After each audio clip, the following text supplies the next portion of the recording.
please, can we never see this again? Can we finally accept that this doesn't work? And just this endless parade.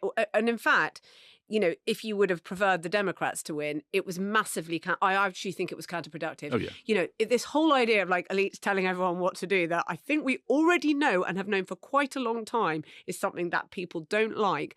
And then I've got to sit here and, take it off Gaga and Richard Gere. No, thank you. I mean, I really do think that is...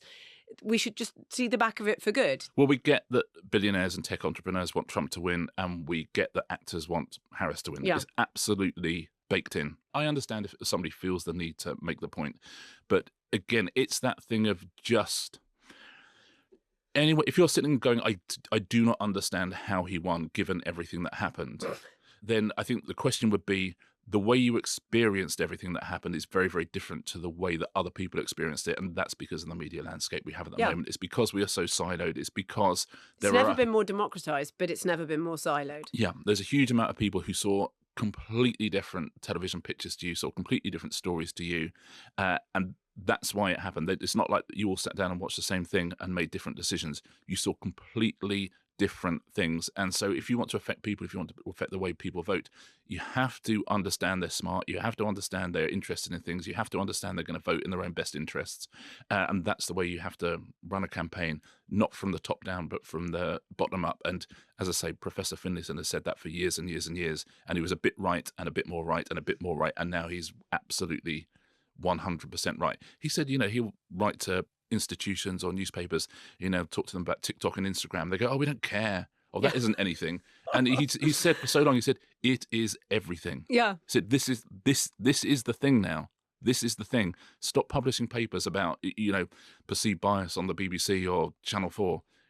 It doesn't matter anymore. This is the stuff that matters. And the good news is there are low barriers to entry in that world. There's a whole audience of people who are really desperate for content, who are interested, and you can make stuff for them and you can appeal to them. And by the way, for the arch capitalists out there, you can make money out of it as well. Yeah, I mean, in terms of sort of going forward and what it sort of means for entertainment sort of going forward, I think Hollywood is always my favourite place for these things to happen because, they have a sort of 3-second grief period and then just think, okay, how can we make more money out of it? Hold on, I just need to get a bit more money out of Saudi Arabia.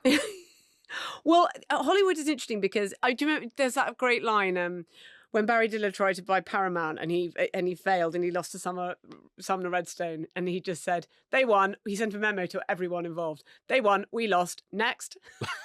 And that is sort of the level of... We talked a lot about on the podcast before about the fact that because of lots of the sort of headwinds in a way that we've been talking about now, lots of these big media companies need to consolidate and there needs to be lots of M&A activity. And Biden administration was really against that. So they're now all thinking, okay, will NBC come in and Comcast come in and take Warner Discovery as just one example of one possible scenario. There's many different ways that this could happen.